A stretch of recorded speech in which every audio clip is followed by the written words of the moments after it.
It's obviously very satisfying. There's no doubt about it to contribute in this series.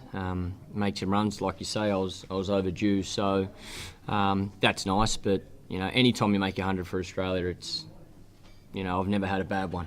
I've enjoyed every single one of them. So that was no different. It was obviously some tough stages there yesterday. I thought Morne Morkel bowled a couple of pretty quick spells and had a set plan to go around the wicket and try and attack the emblem on my helmet. And the wicket was a little bit inconsistent, so it wasn't easy to consistently duck or consistently stand up and hook and pull. So that was quite difficult at the time, but it was nice to get through. And most importantly, I think we've had 1.5 days of Test cricket and we're 494 runs we've got on the board. So I'm extremely pleased with the position we're in. I've been hit plenty of times through my career. Maybe not as many times in one spell, but that's the way it goes. That's part and parcel of the game. Like I say, when you've got a wicket that isn't consistent with bounce, it's hard to read. And the most pleasing thing was I was able to get through it and continue to bat on, which is nice. Does that Makes no difference to me now. I said at the start of the series I felt like I was hitting the ball well. I felt like my feet were moving well. I just hadn't put a score on the board. So it's nice to have Mel off my back for a game or so. But yeah, look, there's no doubt. I've said through my whole career, when you're not scoring runs, there's going to be criticism, and rightly so. I hadn't scored a 50 for 11 innings. So yeah, it's nice to have a result for that reason, but I felt like I was hitting the ball well throughout the whole series. I hope so. Hopefully it continues to deteriorate and it gets a little bit more up and down. I think if there's sunshine, I think naturally that happens with pitches all around the world, and we've seen that in Port Elizabeth. It was a pretty tough day today for bowlers. There was such a heavy breeze, so it's certainly much tougher bowling at one end. But we're going to have to bowl well, there's no doubt about it. It's still a very good batting wicket.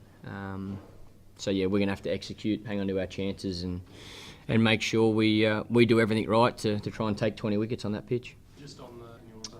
It didn't really bother me, to be honest. Our goal today was to try and bat exactly like we did yesterday up until lunch, and then assess where the game was at. So it wasn't about my runs personally. It was making sure I was seeing that new ball off and doing the job for the team. And again, fortunately, I was able to get through that period. Well, any time the number one bowler in the world can't walk out and bowl, I think any opposition will miss that. There's no doubt about it. Make it easier for you? Well, they're shorter bowlers, so I'll say, of course, it made it easier for us.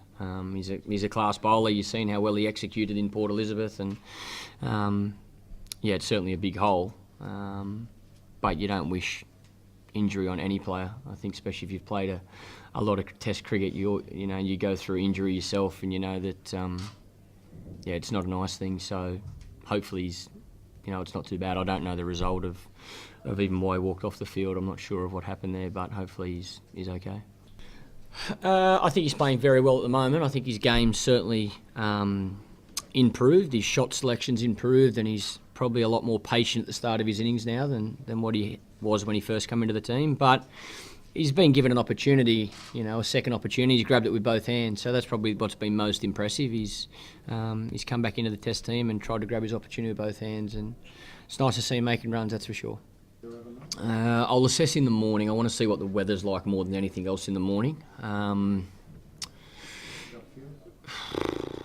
I think the advantage now is we start at 10 o'clock every day, so we'll still get some overs back. The forecast is pretty good for the next 3 days. I'll wait and see tomorrow. I don't think, if I say I'm going to keep batting, I'm going to declare, I could be lying to you, so I'd rather wait till the morning and see what the weather's like. I'll have a good chat to Buff tonight, see what he thinks as well, and we'll make a plan. But obviously our goal is to win this Test match, there's no doubt about it. So if it means batting for some time and getting as many runs as we can, if we think that's the best way for us to win the game, we do that. If we think declaring overnight is the best way, then it doesn't bother me at all. It's about whatever we think's best to help us win this game.